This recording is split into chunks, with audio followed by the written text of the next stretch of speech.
Hello guys, welcome to this video.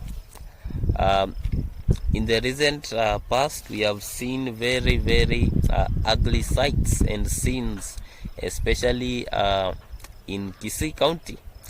The governor, Mr. Robert, has been impeached. Watch the following clip.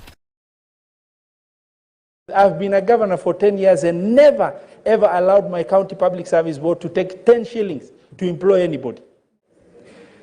As the charges were read in this house by yourself, Mr. Speaker, the last 2 days I was extremely eager to get to find out the answers to the question of the exchange of money, 800,000, between the governor and Joseph Musati and Dennis Makoya Musati. Because the substance of this case is that issue. And I've listened to Joseph Musati, a witness presented by the deputy governor, ridicule this house by circumnavigating direct questions that could have been simply answered by factual information. I wanted to find out how coincidental is it that on these fateful 2 days,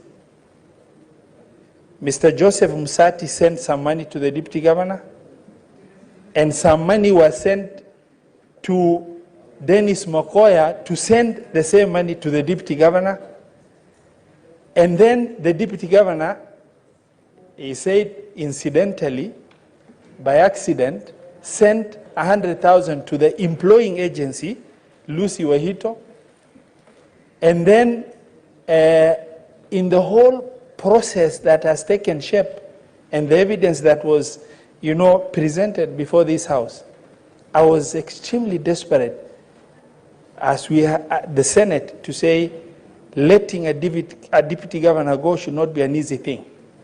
I wanted to really find out the defense that should be put across with evidence of that coincidental nature of all these things taking shape. But I didn't find any answers to that question. And for the protection of what has happened, of a father who allegedly was trying to help a child get a job, but turns up to be a witness against the same child, I really want to persuade this Senate to send the deputy governor home.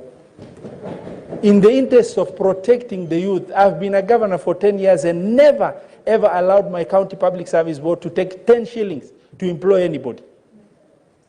Now, for 800,000 shillings to change hands for a small position.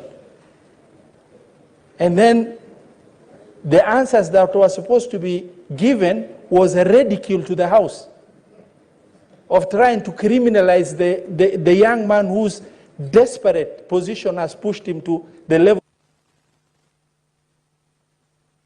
haddii aad ku nooshahay magaalada Nairobi ma ogtahay shirkadda Faras Taxi inay macaamiisheeda siiso qiimo dhimis aad u ballaaran sidoo kale shirkadda Faras Taxi waxa ay ku soo celinaysaa 10% lacagtaada trip walba aad qaadato lacagtaasi oo ah Faras Miles waxa aad ka dhigan kartaa M-Pesa kaarka ku hadalka ama internet haddaba kala soo deg App Store-ka ama Play Store-ka. I will love to admit for the first time I have seen justice being dispensed in this country. It is very sad to note that the struggles of a poor young man who is trying to be economically stable, who is trying to be able to have some sort of income for himself and his family, is being put through a series of corrupt issues. We saw that the governor demanding 800,000 in bribes in order to secure a job for someone, and that is very petty, and that is really bad, especially in the context of this person who is struggling down here to survive, being put under such conditions. So what happened to the governor or the deputy governor of Kisii County is merited and just, simply because his actions are totally wrong.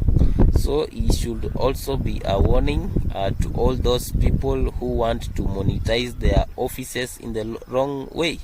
We have to realize that even in the practice of our discretion and the powers granted to us by the virtue of the offices which we hold, it is very important to remember that we are serving human beings. We cannot just do whatever we want to do. We cannot just focus on our stomachs. There are people that gave you the power, and these people can take that power away. So what happened to the deputy governor of Kisii County should be a lesson to others who really are trying to misuse their power. It is very, very wrong, especially in this era.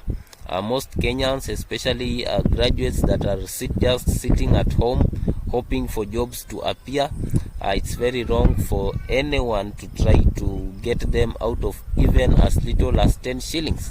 That is totally unjust, and all the leaders and all office holders that do that kind of behavior should follow Robert and face the consequences of their actions. So congratulations to the parliament. This is very, very amazing. We want to see more and more people being called to accountability, because we as the youth of this land will not sit down and watch power and resources being misused. If power and resources are being misused anyhowly, then we will speak up and act against it at once. Thank you for watching this video. Like, share and subscribe.